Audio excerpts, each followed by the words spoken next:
কি নাটক!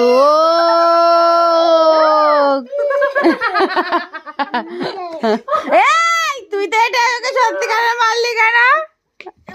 আমি সত্যি বলছিলাম। ও চোখে চোখে জল নিয়ে আসার চেষ্টা করে, কিভাবে আনে বলতো? এরকম কিভাবে একটু চোখে জল আনো। মেরেছিস কেন? তুই আমাকে মেরেছিস কেন? মেরেছিস কেন?